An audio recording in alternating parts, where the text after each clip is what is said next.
Good news for Sarah. Yes, Sarah, you were first, and you get the bell. But also, good morning, Shiagrath, Tyler F. Who else is here? Longfish 61, Truck and Bear, and D.I. Freighter, Pincalo's here. Hello, everybody. Welcome to the Morning Out Live with your host, me, Marty, a.k.a. Dawg Knight on the Dawg Knight channel. And I am, again, so happy that you're here. People are rolling in as we speak, and I'm just going to kind of get started because there's all kinds of stuff to get into. So the big news over the weekend, or at least on Friday, because there's always that Friday's news dump. And this Friday, the news dump was the book coming out about Supreme Court Justice Brett Kavanaugh. And so the New York Times puts out this big article, and the Democrats all of a sudden want Kavanaugh to be impeached again, and there's all this stuff. So let's just kind of get into that. So first of all, now this is actually from, what day is this from? There's the date of this story, the 15th. So this is from yesterday. Anyway, Democrats are calling for Justice Kavanaugh to be impeached again. And so here's the Daily Wire, this is the Breitbart article. Democrats call for Justice Brett Kavanaugh to be impeached. A growing number of Democrat presidential candidates and groups are lining up behind calls to impeach Supreme Court Justice Brett Kavanaugh after New York Times reported new allegations regarding claims that he had pulled his pants down and thrust his penis at a female student during a college party. Now, this story is interesting because this story keeps changing again already. But anyway, the report came from a forthcoming book written by two Times reporters titled The Education of Brett Kavanaugh. First of the candidates to call for Kavanaugh's impeachment was former Housing and Urban Development Secretary Julian Castro, who tweeted on Saturday, "It's more clear than ever that Brett Kavanaugh lied under oath. He should be impeached." Oh! Wait. It's more clear why? Because some New York Times reporters wrote a book? We'll get to that in a minute. The second candidate to call for Kavanaugh's impeachment was Senator Kamala Harris, who is a member of the Senate Judiciary Committee. "I sat through those hearings. Brett Kavanaugh lied to the U.S. Senate and, most importantly, to the American people. He was put in the court through a sham process, and his place on the court is an insult to the pursuit of truth and justice. He must be impeached," she tweeted. Shortly after, Senator Elizabeth Warren. Okay, so let's put that. He's going to a list of all these candidates who suddenly say he should be impeached. So let's start with that. Now, let's move on to the second article, because all the Democrats want impeached because of this New York Times article. Let's go to page 2 of this. So here's the deal, and this is from the Federalist. New York Times reporters Robin Pogrebin and Kate Kelly are out with a new book that attempts to buttress the unsubstantiated claims deployed last year against Supreme Court Justice Brett Kavanaugh. The Education of Brett Kavanaugh. Now so somebody writes a book. This is the other thing. So they're basing these Democrats who are calling for impeachment are basing it on a book that these two women from the New York Times wrote. So the book, The Education of Brett Kavanaugh, an investigation, is neither a look at the education of Brett Kavanaugh, nor is it an investigation. They admit they found no evidence to support claims made by Christine Blasey Ford or Debbie Ramirez, although they say their gut reaction, quote unquote, to the allegations is that they are true. Oh, okay.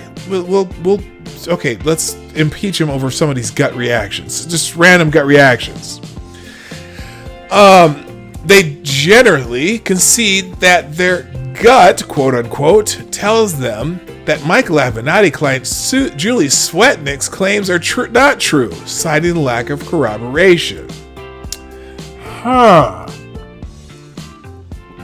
The lack of corroboration standard was unevenly held by the authors. Blasey Ford's 4 witnesses all denied knowledge of the party at which her assault took place. Oh, convenient that they forgot about that part. Ronan Farrow.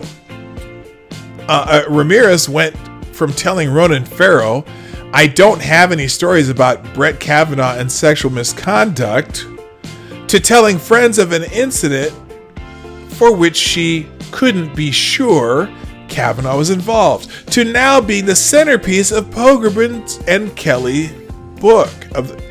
Ramirez also had no eyewitness support for a story that allegedly took place at the well-attended party, even after friendly media outlets contacted some 75 classmates trying to find corroboration.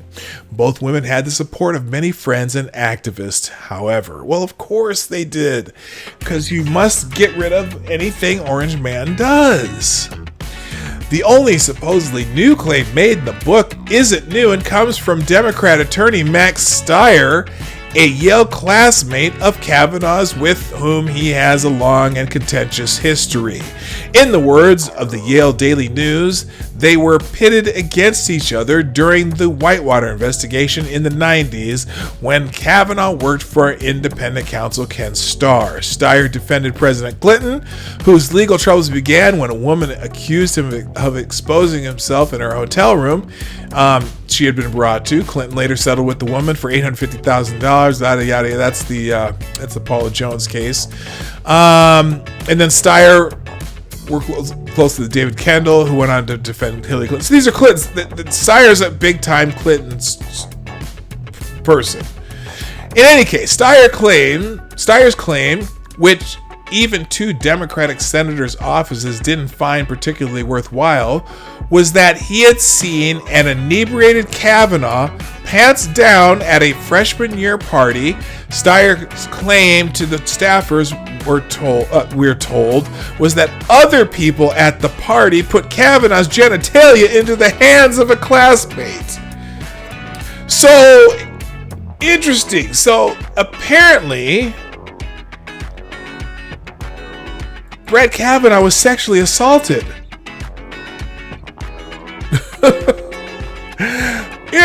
Okay, another unnamed person alleged. Okay, they put two words in here, alleged and said, that he or she might have remembered hearing that the female student had transferred out of her college because of Kavanaugh, though exactly why was unclear. Well, that sounds definitive to me, doesn't it? The reporters who describe Democrats in glowing terms and Republicans otherwise say that Stier is a respected thought leader in defense of the federal bureaucracy. They don't mention his history of working for the Clintons. As for the victim, they say she has refused to discuss the incident, though several of her friends said she does not recall it. Whoa, wait a minute. Did the New York Times tell us that when they put this story in the New York Times? That she doesn't remember it? To repeat, several of her friends said she doesn't recall it. So to summarize, the only new claim in the book is that a Democratic attorney told two senators that he saw an incident where a third party allegedly did something to Kavanaugh and the young woman. Oh! So, Brett Kavanaugh was sexually assaulted at a party? Interesting. In their book, the authors are upset that this claim didn't lead to a massive FBI investigation, although they don't explain why they think it should have. Pogrebin and Kelly left the victim's denial out of their New York Times story. It is unclear why the reporters and editor allowed a story to be published without this salient fact that they conceded, albeit briefly, in their own book. So, speaking of which, the next article is from the Daily Caller. New York Times publishes correction. It's amazing how many times they have to publish these, anything they write. Wait 2 to 3 days. Because if it's something that's sensationally bad, it probably has something wrong with it. New York Times publishes correction after leaving out exculpatory evidence for Brett Kavanaugh's story. The New York Times published a correction late Sunday night after leaving out exculpatory evidence in a story about Supreme Court Justice Brett Kavanaugh's time as an undergraduate student at Yale University. Times reporters Robin Pogrebin and Kate Kelly wrote an article in Sunday's paper drawing from their new book, The Education of Brett Kavanaugh, an investigation. An investigation, huh? Wow, there's an investigation. A classmate, Max Steyer, saw... Now, wait a minute. A classmate, Max Steyer, saw Mr. Kavanaugh with his pants down at a different drunken dorm party where friends pushed his penis into the hand of a female student. So those friends sexually violated Brett Kavanaugh and a female student. How is that? And Brett Kavanaugh doesn't... What? Mr. Steyer, who runs a nonprofit organization in Washington, notified senators and the FBI about this account, but the FBI did not investigate, and Mr. Steyer has declined to discuss it publicly. Pogrebin and Kelly wrote in the story's original version, adding that they corroborated the story with two officials who have communicated with Mr. Steyer. They corroborated the story? Really? How about to the victims? Did they corroborate the story with the victims? Because if this is what happened, there are two victims here that were sexually violated, and one of them is now a Supreme Court justice. The article left out a crucial fact that was included in the book. The alleged victim reportedly has no recollection of the incident in question. The woman refused to discuss the incident with the authors, and several of her friends said she does not recall it. Pogrebin and Kelly wrote in their book. Well, that's a pretty important detail. I don't know. The Times, the Times, and here's the Times correction.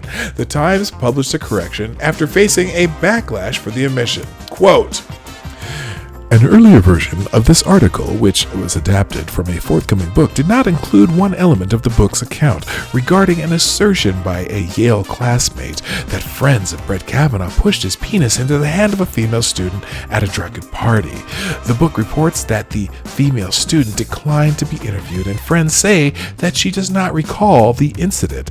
That information has been added to the article, quote, end quote, reads, an editor's note tacked on to the bottom of the story. So first of all, you know how the New York Times is. So they write this article, this bombshell of a story, which really isn't even a bombshell, because if you actually read what they wrote, how could this be considered misconduct by Brett Kavanaugh?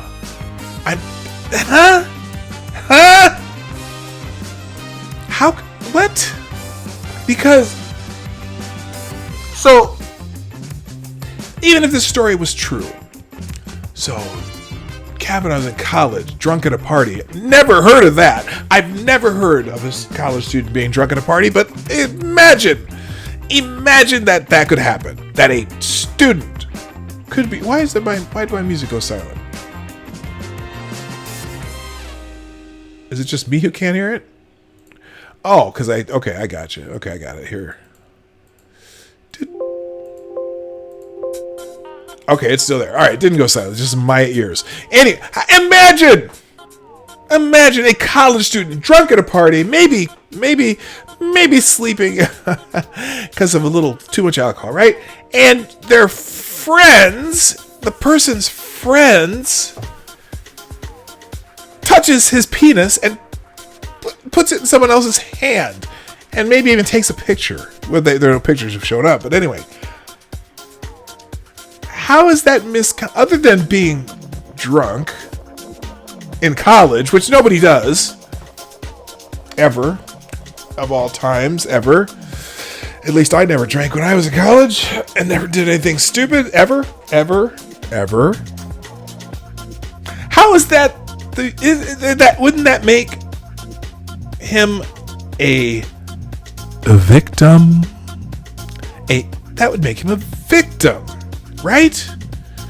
I don't understand what the point of this story is. All the other shit is rehashed shit, and I'm sorry, but the credibility of everything that's gone on so far has been bullshit. But anyway, so now the story includes the line, the female student declined to be interviewed and friends say she does not recall the episode. Well, that's a pretty important fact that you left out of this New York Times story that was in the book you wrote. As you also write the story for the New York Times. National Review's John McCormick described the Times' omission as one of the worst cases of journalistic malpractice that I can recall. Pogerman and Kelly didn't immediately return calls inquiring why they left out the exculpatory evidence from the original article. Democrats seized on the Times article to call for Kavanaugh's impeachment. Democratic presidential candidate Kamala Harris, California's junior senator, tweeted, "Kavanaugh's place on the court is an insult to the pursuit of truth and justice. He must be impeached." Really? Is it the same shit?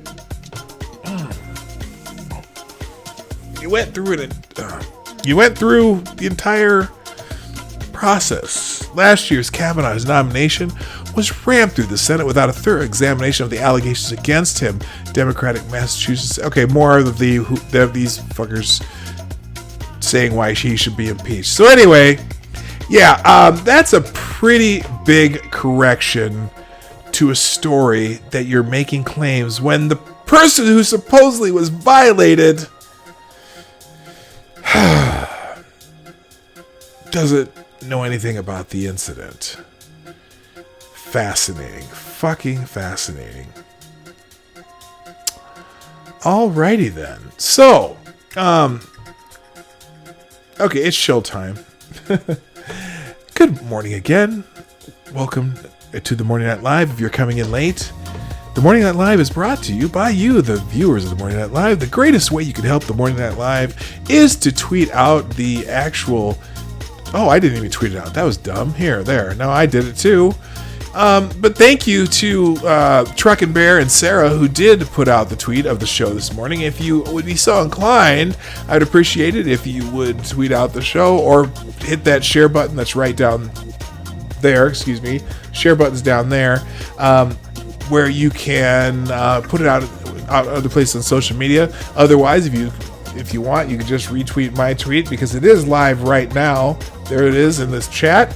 Also, down here is the like button and the, let's see, like, share, subscribe. I think all of you are subscribed. That's why you know I'm here. And then on the other side over there is, or farther down there, you can always support the stream through Streamlabs donations, where we do super chats and donations. If you super chats, or if you want to just make sure that if you want to say something that must be said, I will gladly read whatever you put in the super chats. And if you have questions for me, I will answer pretty much any question you ask via super chat. So, and then that's the best way to make sure I see what you put in, because I'm not the best at following the chat. Even though there's not a lot of people in it, I just have a hard time following it. I've got too many things going on here trying to figure out how to keep my show going. So anyway, that's that. So enough about Brett Kavanaugh. Let's move on to oh shoot, what did I just delete? Okay, all right.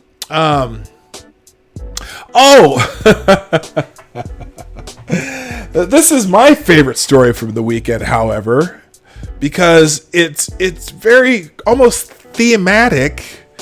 If it was Wednesday, it would be the perfect story, but I'm gonna pull it out now. We have a Jussie Smollett 2.0, people. I'm just gonna call it. What do I call it? Should I call it? Let's see. He pulled a Jussie, or he pulled a Smollett. Can you smell it? Because I can smell it from a mile away. Former NFL player accused of vandalizing his own business with MAGA, as opposed to MAGA country, and racist slurs. Former NFL player has been arrested in Georgia for vandalizing his own business with racist slurs and the phrase MAGA to make it appear as if Trump supporters and racists attacked him. Former Washington Redskins tackle Adon Kaufman, 31, was arrested in Gwinnett County, Georgia, on September 11th after someone reported the vandalism of his small restaurant. This is a funny story. Actually, I'd like to say he did a Jussie, but man, he did not. even do it anywhere near as well as Jussie. But here's how it worked. Kaufman owns the Create and Bake Pizza Restaurant and Kaufman's Creamery in Lawrence, an establishment that police found damaged after a citizen reported that the establishment was being broken into and defaced, according to 11 Alive. When police arrived, they observed Kaufman driving away from the place in a black Chevy Silverado. When they pulled him over, officers discovered a number of flat-screen TVs still on brackets in the truck's bed. The TVs appeared to have been ripped from the walls of the restaurant.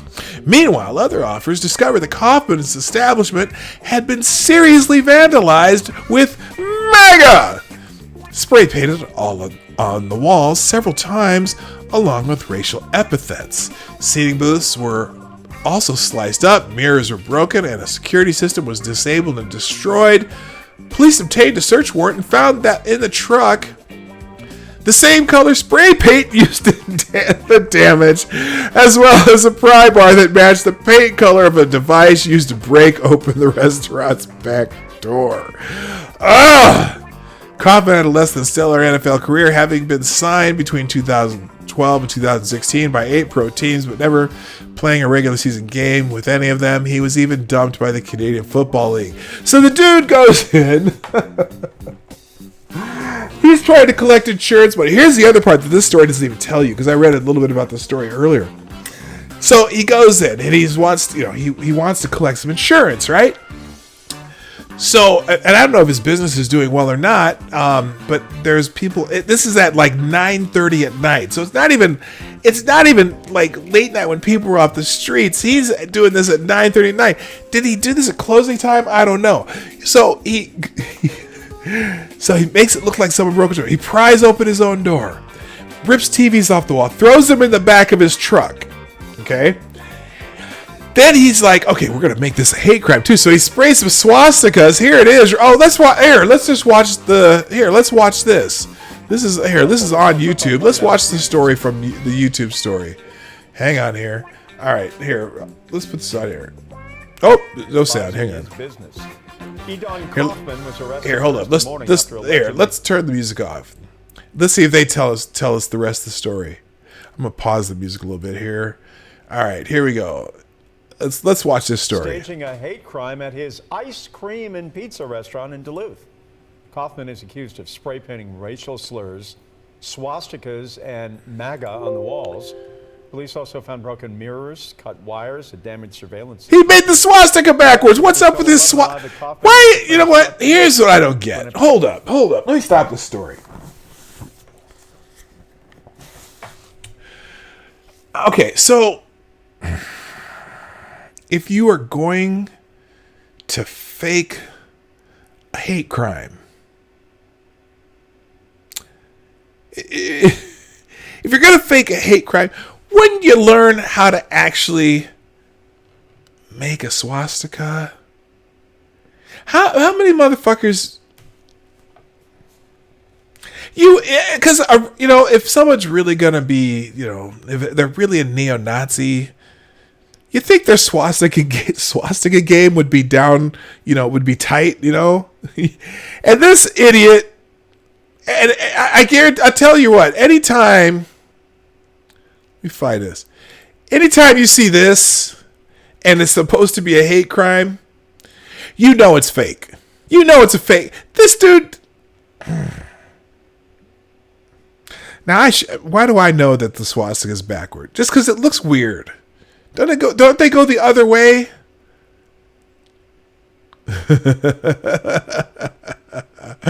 What a dumbass. Yeah, DI, that's funny too. Who said that? Somebody said it, DI. Would you say? Yeah, the dude called the insurance company. So he breaks it. Okay, so he breaks it. Let's hear the rest of the story. He breaks it in his own place, does all this damage, paints racial slurs and swastikas and MAGA all over his restaurant. And then as he's leaving, he calls his insurance company to tell them that his place was broken into before he calls the police. But while he's doing that, there's people walking around there going, hey, that place is getting broken into. We should probably call the police. So he's there. They must be in the neighborhood or something, because they were there like in a heartbeat. And they catch him driving down the street. Or another dude, I guess they called and said that another guy's driving. They see him driving down the street. And the police come and stop him. And he has the damn TVs in his pickup truck. And the black spray paint. Oh my God. Oh my God. This story's hilarious. Anyway. Real hate crimes. But this is serious to the community, because we have somebody who alleges that he was the victim of a hate crime and being targeted racially, and that never occurred. Kaufman was released on bond, and in this case still under investigation. For more on this story, visit mylawrencevillenews.com. Oh, man. All right. So, yeah. What a dumbass. What a dumbass. All right. I thought that's got to be my favorite story from the weekend. All right. Let's see what else we got here. Okay, that's done with that. The dude who, there's a guy that got attacked. In Brooklyn, in New York City, they're having a big problem with anti-Semitic attacks, Jewish people being attacked in the streets. And so here's a case where they caught the guy, a Brooklyn man arrested, charged with hate crime in attack on elderly Jewish man. Police arrested O'Neill G. Gilborn, 26, in connection with an attack on a 63-year-old Jewish man in August. Gilborn allegedly attacked Rabbi Abraham Gopin in Lincoln Terrace Park with a large rock. Police charged Gilborn with assault as a hate crime and a criminal possession of a weapon. Gopin spoke out after the attack from Pix 11. Quote, "The way he jumped towards me, he was determined to kill. No question," Abraham Gopin said, adding that his attacker used the phrase "dirty Jews" during the attack, which police are investigating as a hate crime. Gopin was viciously attacked in Lincoln Terrace Park in Crown Heights, which is where they're having all the problems, as he was on his morning walk around 7:40 a.m. Tuesday, police said. The Brooklyn rabbi lost 2 front teeth, suffered a broken nose, and multiple lacerations to the face in the beating, police said. "He came to me fighting with hands," Gopin said. "I was protecting myself. It was a fight for several minutes." This is what Gilborn allegedly used on Gopin. Gopin walks in the park almost every day. He does not know the attacker. Councilman Chaim Deutsch said at this time last year, New York City saw 90 incidents of anti-Semitic crime. 2019 had 146 so far. And this is... And clearly this is a direct result of having the Orange Man as president, because he's inciting so much anti-Semitic hate. Oh, wait a minute. What? Wait, what? No. These are the brothers attacking the brethren. This is not some MAGA country shit going on. The brothers are it's been pretty much almost all of the brothers attacking the brethren. And so you can't really say that. And besides, Trump's daughter and son-in-law are Jewish, right? Yeah. What's his name's Orthodox Jew? So yeah, this has nothing to do. This has nothing to do with Trump, people. Speaking of which, Ilhan Omar. Wait, what? How did I go from that to that? Anyway, here's a new one. Ilhan Omar suggests she was a victim of 9/11. Refused to acknowledge her remarks were offensive. Now, I have a little bit different spin on her remarks, but this is an interesting article anyway.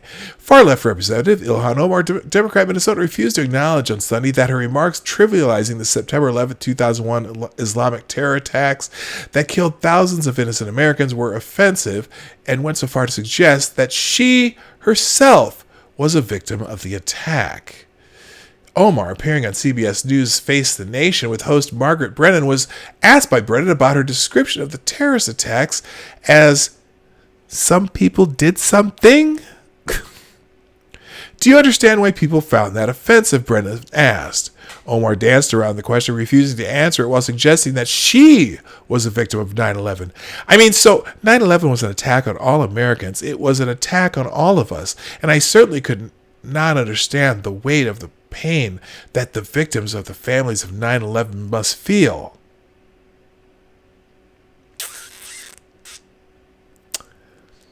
Now, I'm trying to think here.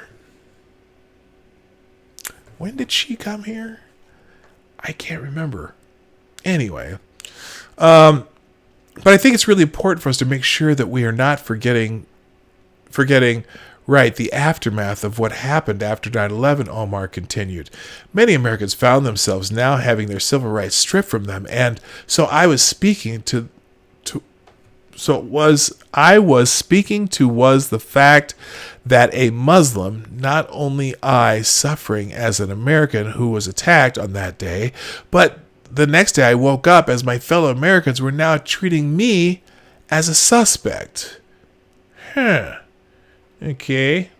Well, here's the deal. I can be a little more generous with the fact that when she was speaking to those people at that conference. Now, the fact, I absolutely understand why it is offensive to people that phraseology was used, because it can be absolutely offensive.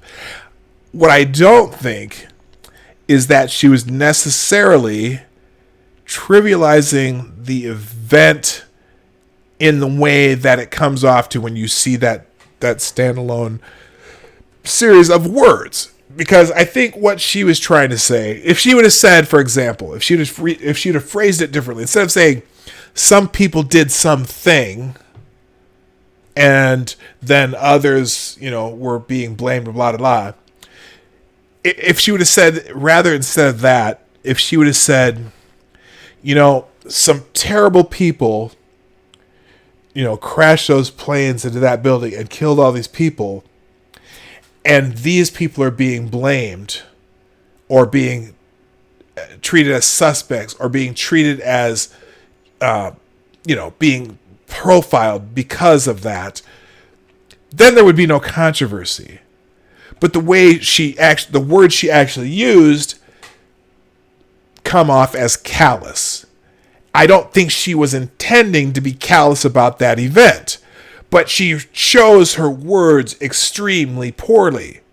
Some people over here did this terrible thing, and now because we are tangentially related to them because we are Muslim, we're being, targeted, or whatever she wanted to say, even though, whatever.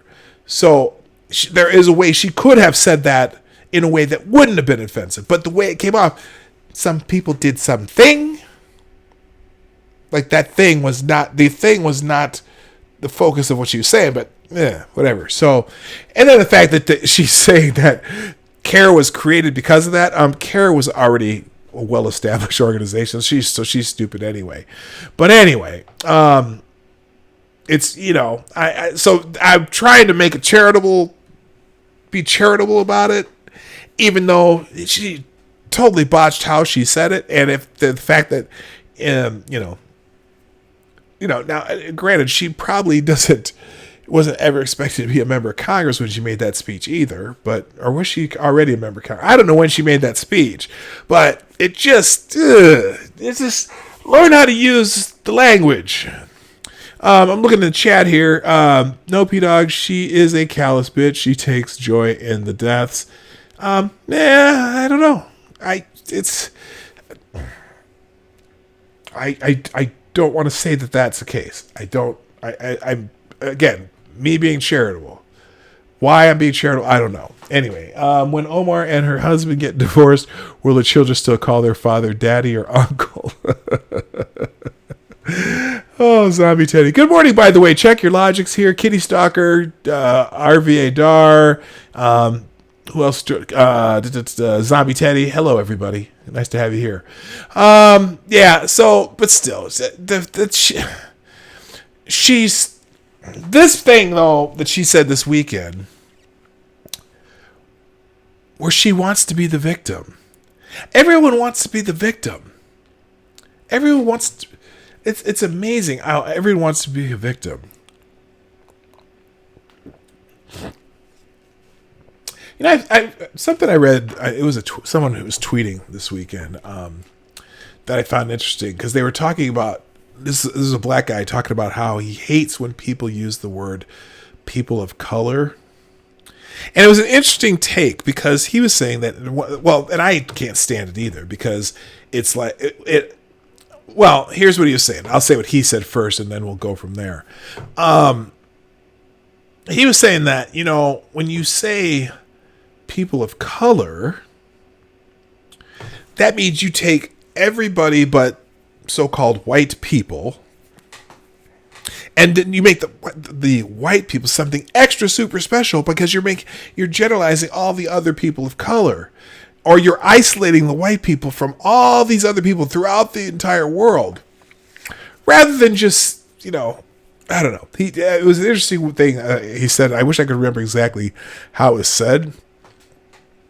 But like, and also when you say people of color, as though all people of color think the same, have the same interests, have the same desires, have the same culture, have the same whatever, or even say that all white people have the same desires, have the same culture, have the same, you know, expectations, have the same whatever. Every single person has different expectations. That's one of the reasons too. Like, you know what? You'll probably never hear me say the words, calling myself a black conservative, like the phrase black conservative. Yeah, I'm obviously a black man, or African American, whatever the fuck you want to call it. I'm an American of African descent, aka black man, aka I grew up in a family of ADOS, American descendants of slaves, and but I have my natural parents who are Nigerian and Irish, whatever. But me calling, okay, so like, as if saying, if you say you're a black conservative, or even if you just label yourself a conservative, well, what the fuck does that mean? Because do all conservatives agree on every point? Do all black people agree on every point? Do all black conservatives agree on every point? I've been, you know, there's a bunch of people on Twitter who lean conservative, and there's a whole, you know, I follow a lot of black people on Twitter, because I'm trying to find some people who like-minded to me, and also people who maybe are not like-minded to me, but maybe fit the bill of being in that pseudo-conservative lens. So I follow a lot of guys who with Hotep in their name, and I follow a lot of black people with conservative in their name, or with the little flag, because the little flag, or even black people who are the MAGA people, because I'm never going to be a MAGA person either. Never call me. I very well might vote for President Trump in the next election, but don't ever call me a MAGA person, because that limits me. You know, I'm not going to a time frame, and I don't agree with everything the president does. I like most of what the president does legislatively, but I'm not into that cult of personality thing. When Obama was president, everyone was praise Obama, praise Obama. Fuck that. He's just a man. He's just the president, and he doesn't define what you're going to be in 10 years when he's not president. So I don't care, you know, to label myself. In fact, let me find this. I should probably, what time is it? 9:49? I still got a lot of time for articles. I'm an individual. My experience as a black person is very different than the experience of a black person who grew up poor in a ghetto in Cabrini Green in the Chicagoland area, or North Omaha, or, you know, the slums of Memphis. My experience is very different, and I grew up. Okay, so and even just the fact that I grew up in Omaha versus a black person who grew up in Brooklyn, Queens, or Bed-Stuy,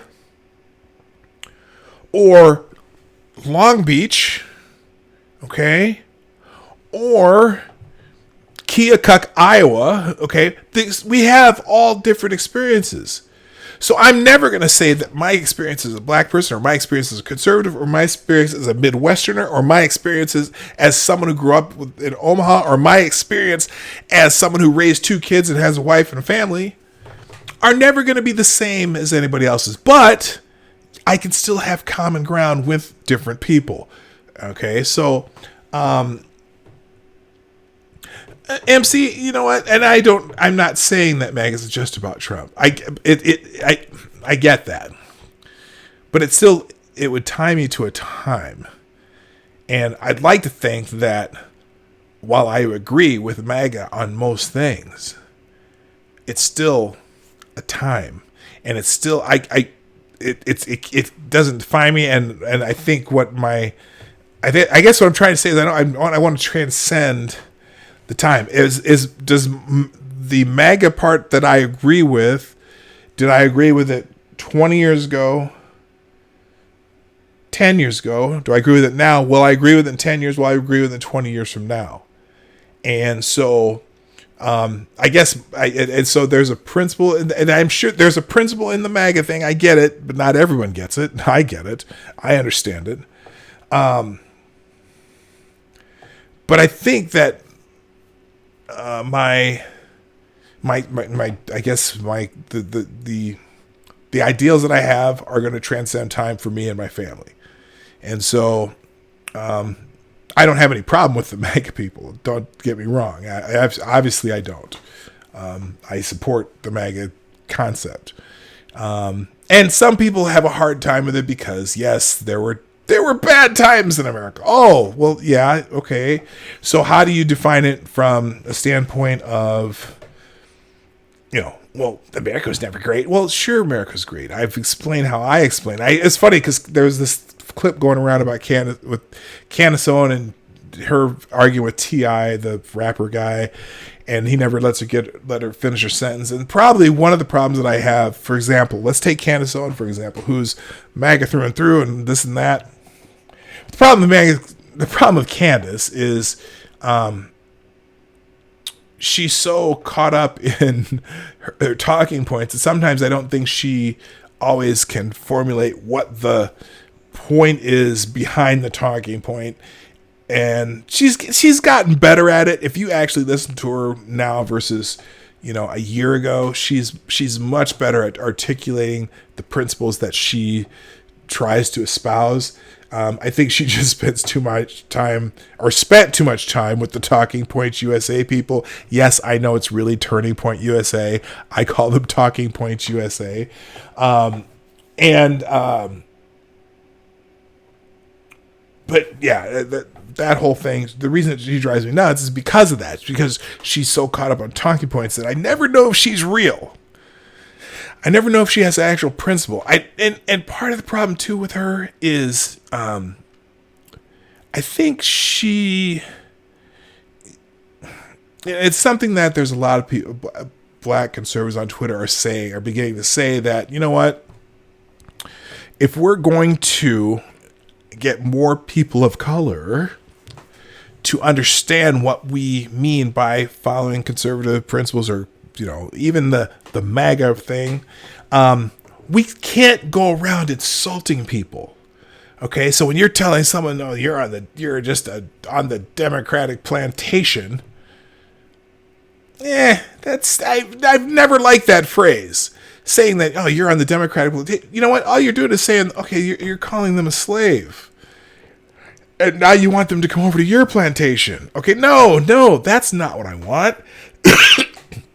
Because the same thing, when I talk about, let's say I say something I like about Trump did, and someone calls me a coon or an Uncle Tom or some bullshit like that. Does that make me want to be a part of their side? Hell no. You don't insult me. And so I think it's like, for me, let's see how we can actually put it into something that is tangible for people that doesn't insult them. Okay? What are the benefits of this? Or what are the benefits of this? And how does that manifest in the behaviors that the principles that I live by, how can that be replicated in a larger community or whatnot? So that's kind of where I'm coming from on that. And that's why I have a hard time with Candace, because I think Candace insults a lot of people. She gets a lot of praise from, the conservatives who love her and love what she's saying, but that's the choir. Of course the choir is going to like that stuff. How do you articulate that to people who don't understand the principle versus just the talking point? So anyway, I don't know why I went on that tangent, but let's hit another article here. I got a couple more. Let's see. What's this one? Oh man. So the Democrats want to, they want to impeach Kavanaugh, but they also want to impeach Trump. Lindsey Graham the other day teased a bombshell revelations about Christopher Steele's credibility. I don't know the bombshells. If you follow Judicial Watch or H.A. Goodman or any people who spend a lot of time talking about this, speaking of one of those black people, black conservative patriot. I mean, I hate the name, but he does tie a lot of good information together. He's on YouTube, Black Conservative Patriot. Revelations about Christopher Steele's credibility. Well, there's a whole bunch of revelations about his credibility. Let's see. Let's see what this article is, though. Senate Judiciary Committee Chairman Lindsey Graham said Friday that U.S. officials received as many as 6 warnings that dossier author Christopher Steele was an unreliable source for information regarding President Donald Trump. Yeah, they're all over the place, and I'm telling you, there are British intelligence. The reason he was no longer working for the FBI. There's all kinds of these things out there. Graham discussed the assessment of Steele during a radio interview with host Sean Hannity, but he stopped short of describing all the information regarding the former British spy because much of it is classified. There's 4 events I'm aware of, 5 actually, where the system was informed that Christopher Steele was an unreliable informant when it came to Trump, Graham told Hannity. Some of them I can't tell you yet until we get this stuff declassified, but I think it's going to be 5. It may be 6, the South Carolina Republican added later.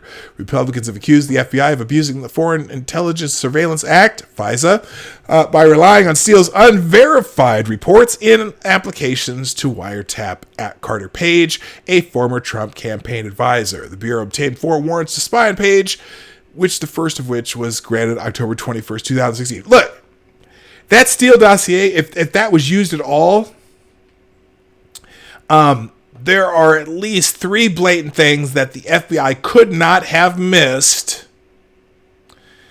that were false in that report. And 2 off the top of my head. 1, embassy in Miami. Sorry, there isn't one. The FBI should know that. That should have been just basic. The credibility is shot just from that one thing. And the second one was Michael Cohen being in Prague. Now, all they had to do was check records to find out if Michael Cohen had been in Prague. Michael Cohen says he'd never been to Prague. Michael Cohen doesn't have a passport stamped to Prague.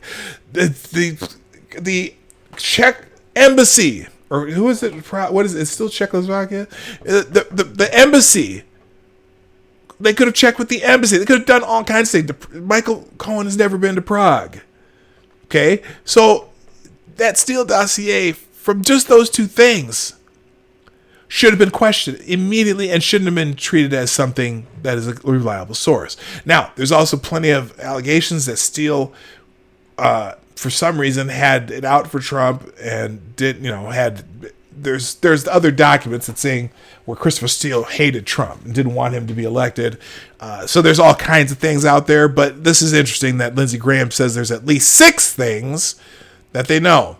Republicans have said the FBI failed to disclose that Steele told Justice Department official Bruce Orr in September 2016 he was, quote, desperate, end quote, that Trump not be elected.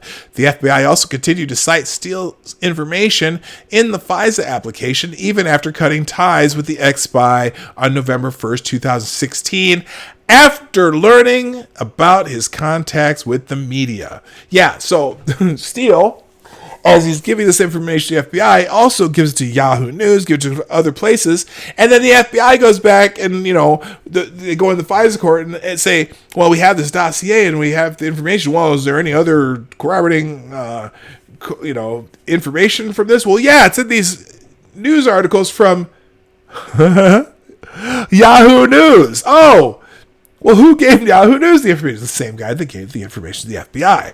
So that's how that worked. Anyway, the report said there's no evidence of a conspiracy or anything. Okay, the special counsel's report severely undercut the dossier, which alleged that there was a well-developed conspiracy of cooperation between the Trump campaign and the Russian government. Hey, I just realized I never turned my music back on. Anyway, the report said there's no evidence of a conspiracy or that Trump associates acted with Russians. So anyway, that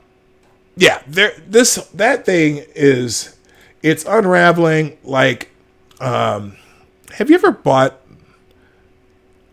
a mattress online lately? Like, you take you buy the mattress and it comes in a rolled up, tight, wrapped up in a box about this big, like around, something you could put your arms around, and then you cut open the box and it's in plastic, and then you cut open the plastic and the whole mattress just kind of flops open, and then it kind of decompresses.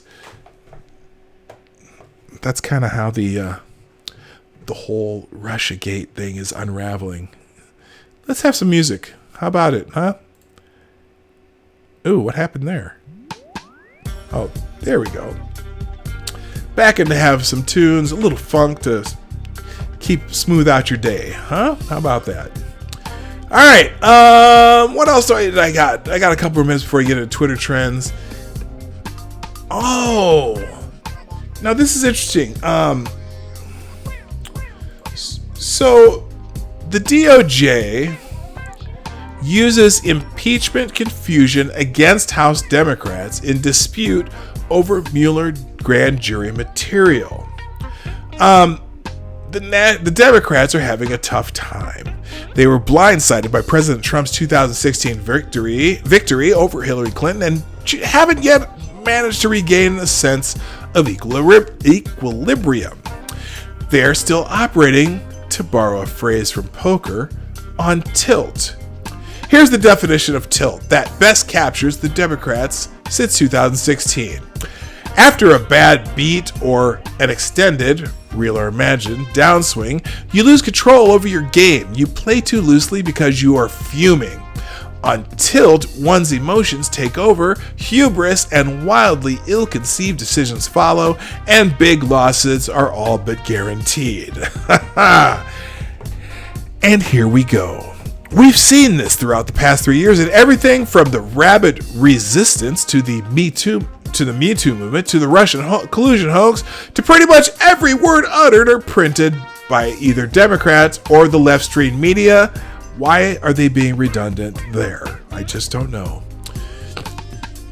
An activist writer at the Washington Post is stunned that he writes and writes about Orange Man bad, yet Trump is still in office. Meanwhile, activist anchors on CNN and MSNBC regaled the nation for 2 years with the walls closing in. Remember that? The walls are closing in.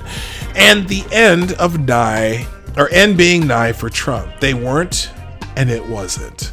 One of the best examples of the Democrats' post-2016 tilt is their increasingly insane approach to impeachment. They want Trump gone because Orange Man bad. One of the best examples. They don't know and can't agree on exactly what grounds there are for impeachment, so we get garbled nonsense. They haven't uncovered an impeachable offense, so the Impeach Him Now wing has settled on shouting that Trump has committed crimes and that he is guilty of stuff. This wing has also insisted that they are pursuing an, quote, impeachment inquiry, end quote, or, quote, formal impeachment proceeding, end quote. These are nebulous, invented terms that seem to mean pretty much what Maxine Waters said back in early 2017. The evidence is there. She felt it. So they need an investigation to find the impeachable offense. This seems to be mollifying the base a little bit for now. So here's what they're doing. They don't have an impeachable offense, but because they want to impeach him so bad, they're going to have an investigation looking to find an impeachable offense. Okay. The other wing is more pragmatic. This is the Pelosi wing that wants to beat Trump at the polls next November. They want Trump gone, but they recognize that the witch hunt is being offered by the impeachment now wing as red meat to the base, which is just that. It won't fly even with moderate Democrats, and will never fly with the Republicans who still support Trump in record numbers. They're going along with this impeachment inquiry charade, but are also distancing themselves from any actual talk of impeachment. So they're using that word impeachment as though it means something, but the crap that Jerry Nadler's doing is really just crap, okay? The tangled web of political hackery is about to implode on Democrats, however. Not only is Nancy Pelosi stomping out of pressers rather than answering tough impeachment questions from the activist media who want Trump impeached for any reason or seemingly for no reason if one can't be found. All right, wait, Democrats and the media. Again, redundancy. However, Democrats' utter confusion on the issue is ironically stalling their phony impeachment inquiry, quote unquote. House Democrats are attempting an already questionable move to access grand jury information on their grounds for seeking it. Oh, and their grounds for seeking it don't seem to exist. Remember they were talking about how they wanted the entire Mueller report and all the underlying information declassified and released to the Congress. But what was included in that was grand jury testimony, which it's illegal to release grand jury testimony in a trial that never happened. And so they're seeking this, saying that they have the right to it. But anyway, Politico explains in their piece entitled, quote, DOJ cites Dems' mixed up impeachment messages to undercut House probe. And here's what they say. The Justice Department on Friday flatly rejected House Democrats' claim that they're in the midst of a, quote, impeachment investigation, end quote, into President Donald Trump, pointing to the scattershot messaging by Democratic leaders in recent days, even citing Speaker Nancy Pelosi's reluctance to use the term at a news conference just a day ago.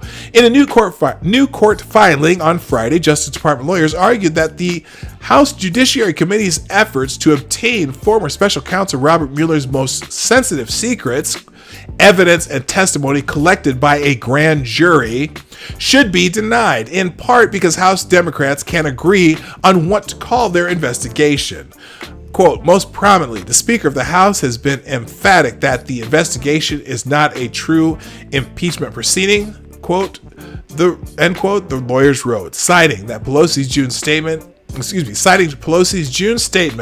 that Democrats were not even close to such a move. House Democrats' attempt to access Mueller's grand jury information hinges on the courts acknowledging that they are conducting an impeachment investigation. So because they can't even get it straight between Nadler and Pelosi and both of those factions, there is no clear reason why they're even seeking grand jury testimony, which they can't have anyway.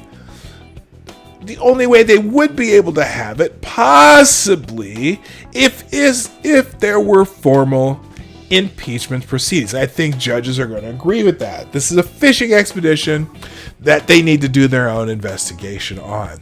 Since Democrats themselves can't seem to acknowledge as one voice that they are conducting an impeachment investigation, courts may find it hard to do so as well. Further muddying the waters for Democrats is their own admissions that they have no idea what outcome is likely from their blind faith, quote, impeachment inquiry, end quote. Political continues. The Judiciary Committee argued in late July that their impeachment investigation satisfies one of the exceptions to the federal grand jury secrecy rules, that the House is engaged in a, quote, impeachment investigation, and therefore is taking an action preliminary to a judicial proceeding. Well, if it's not a judicial proceeding, though, that's the problem, and that's how how the Justice Department is fighting it. But the Justice Department rebuffed that claim on Friday, citing that inconsistent statements from senior Democratic leaders, as well as their own claims that the ongoing investigation might lead to innumerable outcomes other than an impeachment vote. The committee's own description of its investigation makes it clear that it is too far removed from any potential judicial proceedings to qualify, the filing states. As the committee chairman has stressed, and as the Speaker of the House and the House Majority Leader both reiterated this week, the purpose of its investigation is to assess numerous possible remedial measures, including censure, articles of impeachment, legislation, constitutional amendments, and more. It continues. What may come of this investigation, if anything, remains unknown and unpredictable. So, by not having no idea what they really want to get out of this, or at least pretending they don't, they're being denied. And the Democrats are kind of mad. Here we go. I won't read their part, but I'll just read this.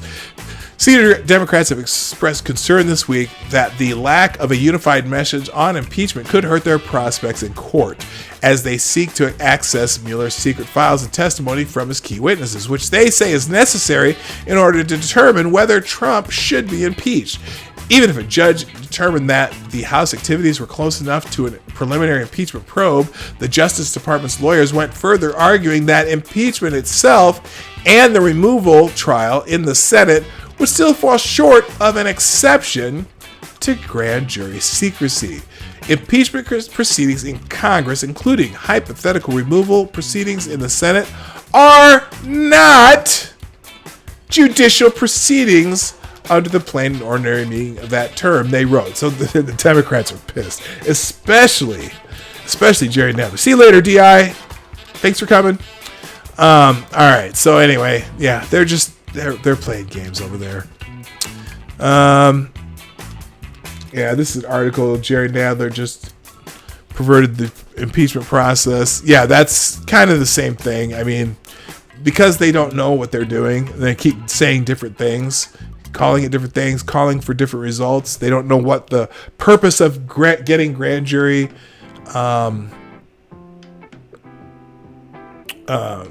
information. Anyway, Thursday on the radio, Mark Levin ripped House Democrats, in particular House Judiciary Committee Chair Gerald Nadler, for disregarding the rules of the impeachment process and the proceedings to investigate President Trump without the consent of the full chamber.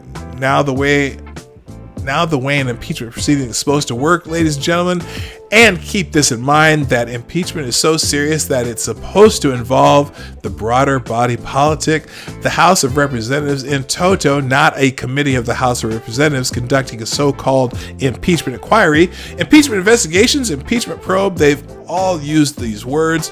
Levin said, it's one committee that voted today by a simple majority All Democrats, yes. All Republicans, no. That way it's supposed to work.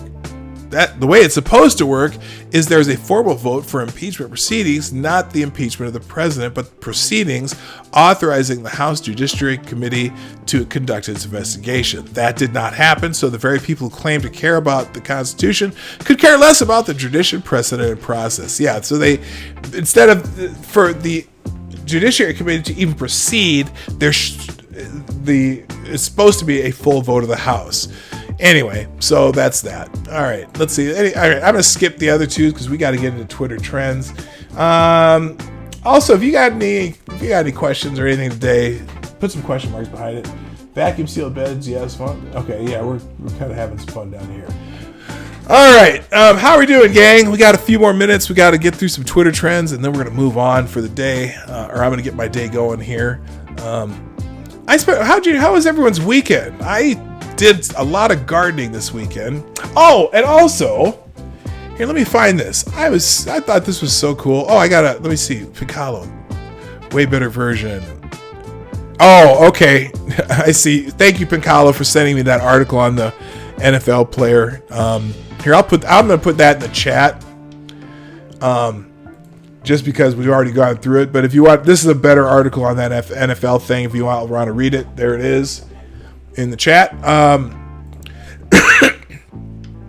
So my daughter dropped by over the weekend, and I just thought this was great because she dropped by and decided to make lunch for my wife and I, and this is what she made.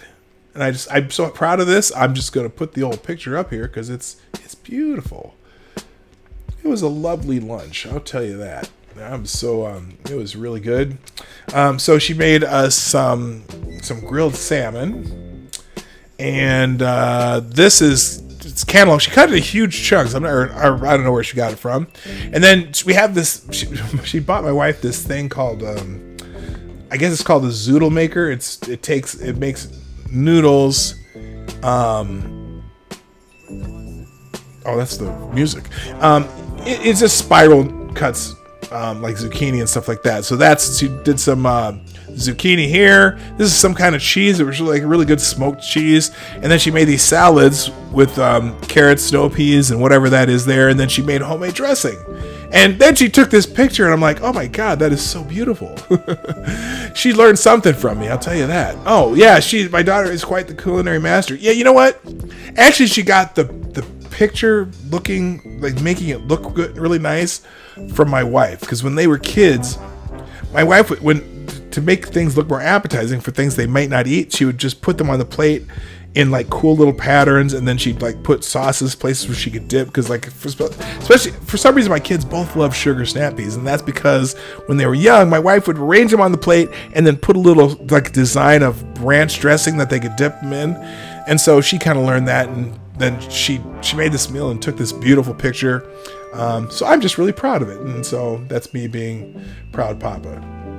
Alrighty then, let me fix this real quick. Oh, let's cancel that. Hang on. We'll get this going in a second. All right, we're good here.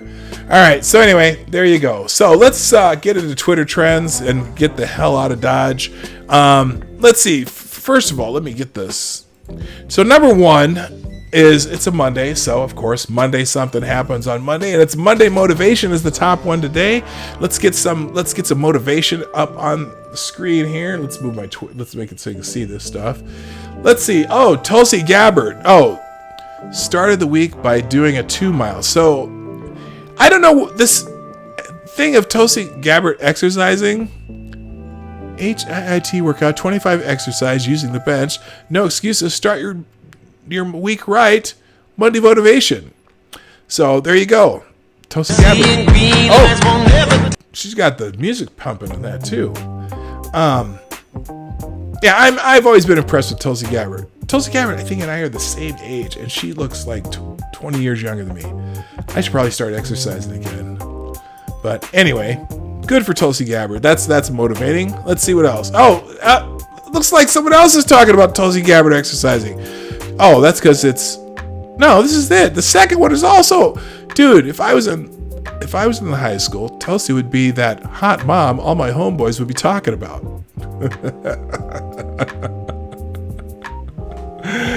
Okay, hey Ghost Dog, how you doing? Welcome. All right, so yeah, Tulsi Gabbard working out has motivated more than one person this morning. Good for her. Here we go. And for after every child, the gift of friendship. Aww, cute little girls having friendship there. Good for them. Kavanaugh likes snap peepees. Okay, enough of that. All right. Number 2 on Monday. Whoops, I screwed that up. Number 2. Please a woman in 5 words. I'm afraid. Yeah, I think Tulsi's 52, isn't she? Or how old is Tulsi? Wait, maybe I got her wrong. How old is Tulsi Gabbard?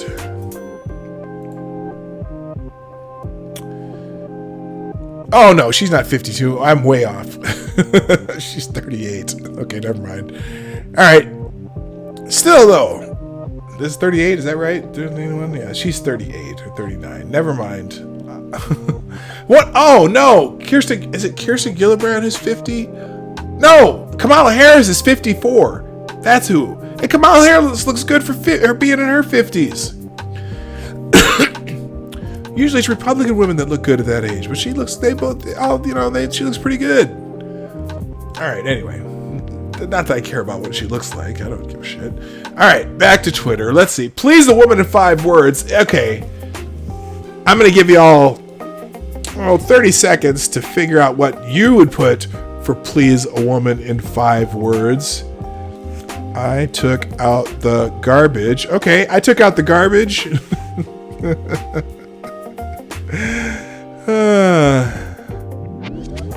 Time to mow the lawn, if you know what I mean. Okay, never mind. Let's see what these guys come up with. Please a woman in 5 words. Mind your own damn business. That's my buddy the Foo. Politibunny. All right, Marsupial Gamer says Animal Crossing comes out today. Whatever the hell that is. Is that a game? Let me suck your titties, baby. No, now come on. That's not. Come on. You're a really useful engine. Oh my god. Let me pay for that. That's a good one. I'll do the laundry. Yeah, I always do the laundry though. I do a lot of laundry. Well, not always. I do my laundry, and everyone in our house does their own laundry. I don't know why that is. It's just because I don't know. I need my shit clean, I do it. My wife needs her stuff clean, she does it. My kid needs his stuff clean, he does it. All right. Junk cooks, long hair and tattoos. No, I'm sorry. We're not doing anything that has to do with whatever. I will vote for Yang. What? I don't think the women are dying for Andrew Yang to be the president. Leave her the fuck alone. I made you coffee. Bye. Okay. I folded all your laundry. The dishwasher's empty now. All the vacuuming's done. I dusted everything for you. I'll cook meals this week. I snake the shower drain. You can have the remote. Oh, hell no. There's the theme here. Dudes, do some fucking chores. Bitch, please. Come on. Yeah, you know what? In our house, when something needs to be done, whoever sees it does it. And we both tend to do that. So, whatever. Anyway, that's that myth that men don't do housework. Well, you know what? Some do, some don't. If you pick the wrong man, you know what? I'm sorry. I can't do anything about it. We believe you. He's fired. Nope. I don't believe you. That one person who, yeah, whatever. You got to come up with some evidence, because you can say anything you want. Give her chocolate and puppies. That's too many damn puppies, though. All right, enough of this one. I don't care if we.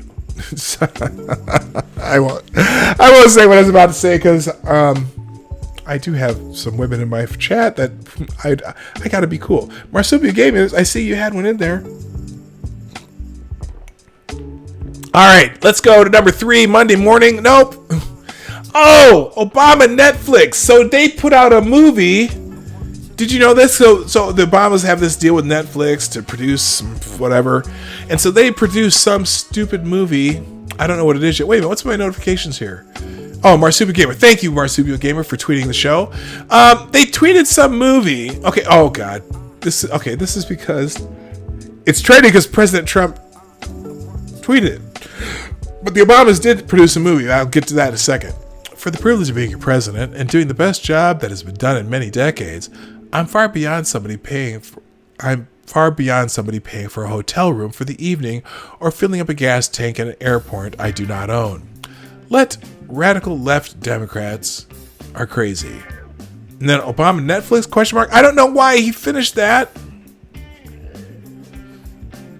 Trump House Judiciary should investigate Obama Netflix deal instead of his businesses. Okay. Obama Netflix sounds like the name of a Congolese warlord. Okay. Okay. Oh, I see. So he's complaining that they're complaining about his businesses, but they're not investigating the Obama Netflix deal. Fuck Disney and Apple and sign me up for Obama Netflix. Yeah. Why is Obama? Okay. Yeah. Why is Obama Netflix trending? Because Trump tweeted it. If Trump tweets it, it will trend. I'm sorry. Anyway, so they put out this movie, and I gotta go watch it now. Something about like the history of work or something like that, and it's getting rave reviews from the Rotten Tomatoes critics, and apparently it's gotten a fairly good score from the people who've watched it. All 38 reviews. So I got to go find out what that is and go watch for myself, and then maybe perhaps go give it a rating. Anyway, moving on. Monday thoughts. Nope. Special feelings. It has is this something having to do with Korean K-pop shit? Maybe. I feel kind of bad for everyone born in 1999. Like, you have to constantly be reminded that Juyu is the same age as you, but she's richer, prettier, and more talented, and hasn't done nothing wrong ever in her entire life, and you can't even drink 8 glasses of water. Okay, I don't even know who this chick is. She is quite attractive, though, I'll admit that, but it's something to do with K-pop, so fuck that. Get out of here. Sharpay is trending. Sharpay. Now, why is okay, what? Is this some kind of...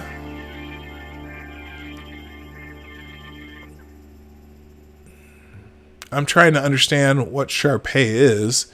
Friendly reminder that Sharpay Evans is that bitch, and I will be channeling her from now on. Oh, okay. She's like some... Okay, who cares? She was in High School Musical, apparently. Or something. I don't know. Who cares? She's trending, though. Someone cares about her. Not me. Farmington is trending. Explosion in Maine. Live updates. Oh, this is not good. This is breaking news. Multiple people have been injured after an explosion at a building in Farmington, Maine. Follow live updates. Holy shit, that thing went completely down. Maine Governor Janet Mills says a firefighter was killed in the building explosion in Farmington. Massive explosion in Farmington. Oh man, this is not cool. That's a major thing going on there in Maine. Let's see. Just so far, just everything about the explosion. So here's the photos from this shot here. Let's go full screen on this so you can see it better. All right, so that's a huge area of debris and things like that. Holy moly. 1 firefighter dead, 7 wounded.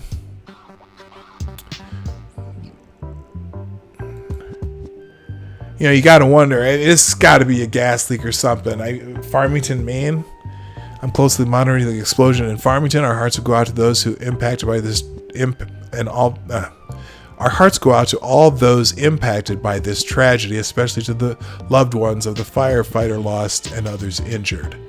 Let's see if the NBC News story has anything. A firefighter was killed and other people were injured when a building in Maine, a center for people with disabilities, exploded Monday morning. The administrative building for Life Enrichment Advancing People, an organization that helps disadvantaged and disabled adults in Farmington, exploded with several adults inside, said Farmington Select Board member H. Scott Landry. The building was evacuated after an employee smelled propane gas. Firefighters and elite maintenance worker had responded to the scene prior to the explosion about 8:30 a.m.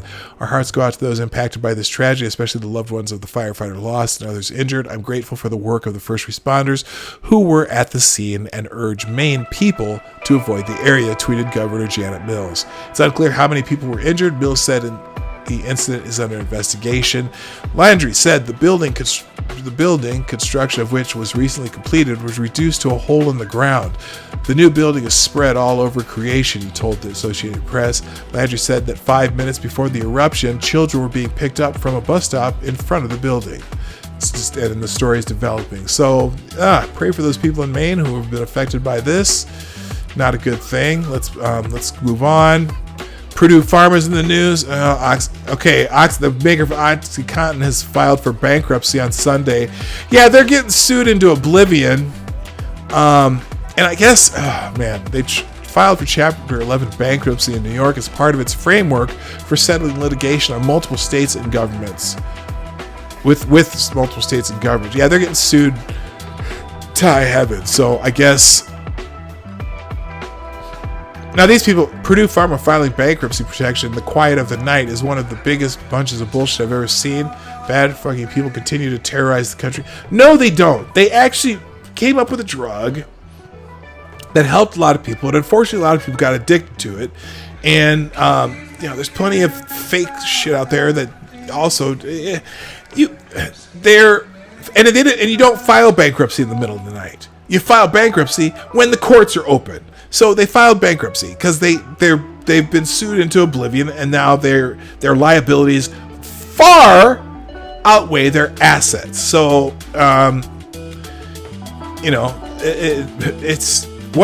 it's how it works, and unfortunately. The company responsible for OxyContin announced it filed for bankruptcy. OxyContin helped a lot of people.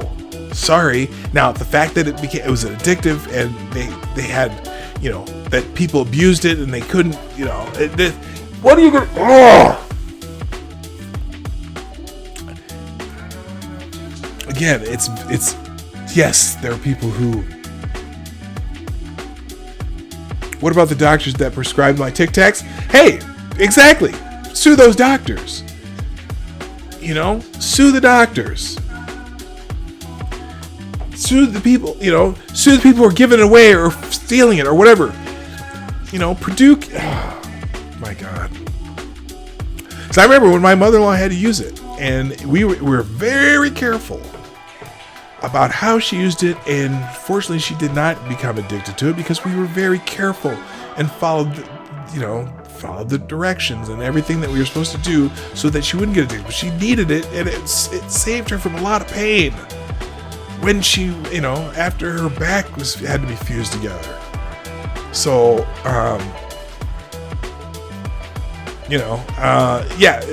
so now they're being, Purdue Pharma, drug maker accused of fueling the opioid epidemic, files for bankruptcy. Really?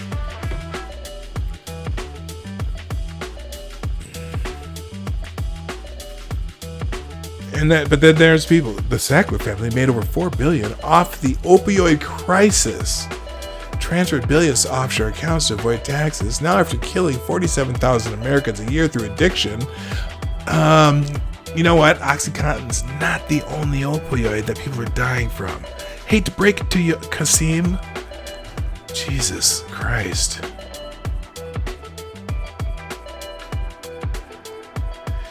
Oh, see, now this is the angle they wanted. Ex-Senator Luther Strange, now working for the Sackler family, helped round up Republican attorneys to sign on to a proposed settlement.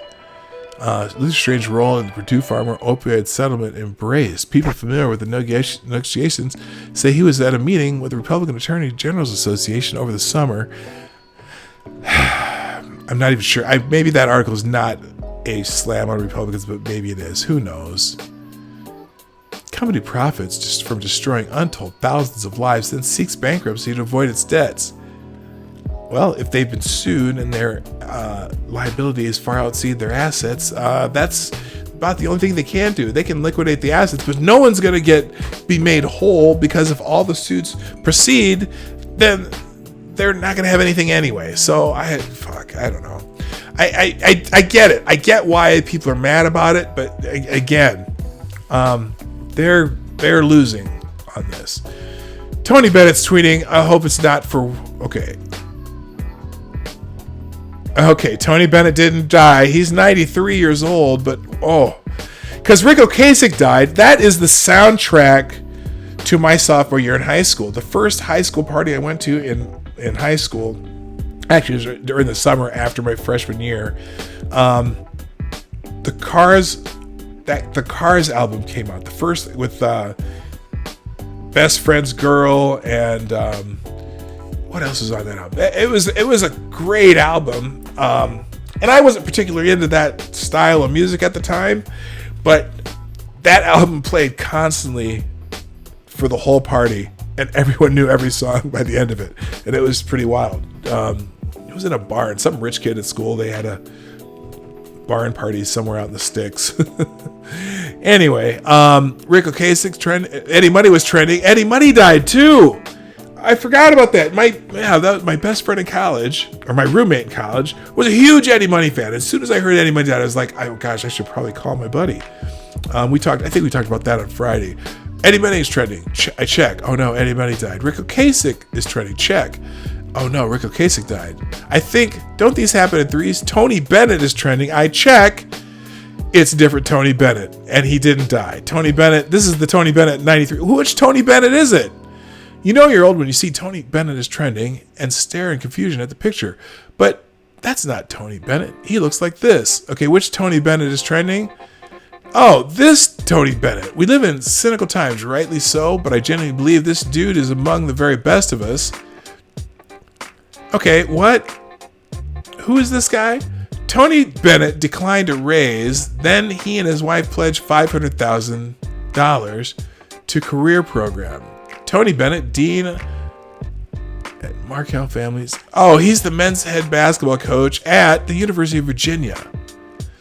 All right. He reigns Frisco. Okay. That's why he's trending. Okay. That confusion's going to be trending all day. All right. Moving on. Victory Monday. What's Victory Monday? Oh, which football teams won? Okay. Well, it wasn't the Vikings, so I'm not going to talk about football today. Jerry Kill is trending. Oh no, Jerry Kill. Okay, interesting move. Former Minnesota coach Jerry Kill joins the Hokies as a special assistant to the head coach. He's tight with Gary Patterson, served as his best man at his wedding. Fuente coached for Patterson for 5 years at TCU. Yeah, Jerry Kill left the Gophers because he was having seizures. And he was a good dude. It was unfortunate he stepped down. The Gophers are saying, wow, former Gophers head coach Jerry Kill, who preached loyalty over and over, resigns as AD at Southern Illinois to take special assistant to the head coach job at Virginia Tech. This is Kill's fourth job since leaving Minnesota, Kansas State, Rutgers, SIU, and now Virginia Tech. So that's fascinating. Anyway, okay. Let's see, anything else on here even look interesting? Oh, okay, I'm going to skip that. That's K-pop. LeVar. Unless it's LeVar Burton, I'm not sure. Oh, LeVar Ball. Oh. LeVar Burton being extremely disrespectful to Lonzo. I just got to hear this. This is Lonzo. Hey, let me just say something about Jerry Kill. Or not Jerry Kill. LeVar Ball. LeVar, this is the only son that's bringing in any money to y'all. I'm just saying. Is it Lonzo that's in the NBA? He plays for the Lakers, right? All right, let's hear this. I wouldn't change the name. I'm just saying from a marketing standpoint. From a marketing standpoint, regardless of what it is. I'm just saying, that's my opinion. I'm just asking a question. I'm just saying. Triple B is always going to be the name. On the fact that it also stands for the three Ball brothers. I'm not changing that at all. What's your opinion on it? I don't give a about his opinion. I just want to hear. But no, listen to me, son. When I come up with a name and then somebody tell me to change it, that's like me telling me to change your name. That's like people saying, oh, hey, change Lonzo's name to Alfonso on the fact that he's been damaged goods for the last 2 years. Oh, shit. What? Wait, hold on. Help me out here. Any basketball fans in my chat, is Lonzo the one that's in the NBA, or is Lonzo the second one that got in all the trouble? Who's the one in the NBA? Eddie needed someone to take the other ticket, I guess. Oh, Eddie Money jokes. I get it. 'Cause I've got 2 tickets to paradise. Won't you pack your bags and leave tonight? I got 2 tickets to paradise. I got 2 tickets to paradise. I got 2 tickets. Anyway, which Ball brother is the one in the NBA? Is it Lonzo? It's not demolished. Okay. That's how you feel the brand is demolished. That's everybody feels. Who's everybody? The world. The world? That's the consumers you talk to? Yeah. That's all messed up right now. Why is it messed up? Because one person did something bad? He was the main person. He wasn't the main person. He ran everything. He didn't run everything. That's Who the my one, opinion. That's who what the I one think. signing autographs? Who the one taking the pictures? You set it all up? That means you're running everything as far Yes. as what? Who's the big baller brand? Alright, you got it. Ain't no Alan Foster gear. It's big baller. Here's the thing. If you have a goddamn tree and a bad apple falls off the tree, you don't chop the goddamn tree down. He was more than apple though. He was the branch. Cut the branch. You don't cut the whole tree down. The tree did fall down though. How did the tree fall down? Why are we restarting everything? How did the tree fall down? I created it before Alan even got here. I said the 3 Ball brothers for you guys. I don't care who helped me get this started, but I come in with the vision like, you know what? We're going to have our own right here. That's why I didn't go everybody else's way. Alright, you got it. All right, so yeah, I don't know if you're familiar with the saga. Although I think, yeah, okay, yeah, Lonzo is the one in the NBA. He's the only Ball brother that's actually done anything. Let's put it that way. And the 2 younger brothers ain't doing shit. And that's because of LeVar Ball, if you ask me. He never should have pulled the one out of UCLA. And the youngest one, oh my God, if you know anything about basketball, never mind. Enough of that. I was hoping it was something about LeVar Burton. Anyway, hand tossed. Oh God. Something. Why? Oh my God. They're excited about something at Domino's. Hand tossed pizza. What? Forget it. I don't care. Moving on. Okay, this is. I'm gonna do the last one. Is gonna be Chan Gailey. Who's Chan? I'll just save Christy Brinkley for last. Maybe they should hire Chan. The Dolphins are as bad as it gets right now. Sad to say it, but it's just the truth. That's Stephen A. Smith. This might be the worst team in the NFL I've ever seen. I don't think so. The Browns were so bad a few years ago. And finally, Christy Brinkley is going to be the one I saved for last, just because I hope it's nothing super terrible. But Christy Brinkley is trending because, okay, there's my favorite meme whenever someone trends. Okay, that ain't it. All right, nice job taking Christy Brinkley out. 1 down, 10 more. Oh, because apparently Christy Brinkley is the first star to leave Dancing with the Stars. Here she fell on her butt. Let's see. I got it. Okay, Christy Brinkley drops out. Oh, she dropped out. The only famous, non-famous on the show this year. Step it up, Spicy, because Sean Spicer is on Dancing with the Stars this year. Oh my God, basketball is boring. It's like watching soccer. Well, not really. Soccer? Come on, you can't compare it. At least the guys are running constantly. Everyone's moving. They're having some teamwork. They got to put the ball in the hoop, and they score. Unlike soccer, you know, when 1-0 in a shootout is a win, I don't get it. Anyway, Breeze Roethlisberger and Christy Brinkley all out indefinitely with. Okay, she fell on her ass and she hurt herself. Okay. She suffered an injury and she will not be in Dance with the Stars. Okay, so that's all for today. That's just the silliness of Twitter trends. Hey! It's about that time, people. It's just about that time. And unfortunately, I gotta go, but I'm so glad you were here with me today. So many of you are still here. Yes, we got quite a few people here still. Good. So, I'm going to be back tomorrow because I'm here Monday through Friday, 10 a.m. Eastern, 9 o'clock Central, 2 p.m. GMT, although that's going to change pretty soon.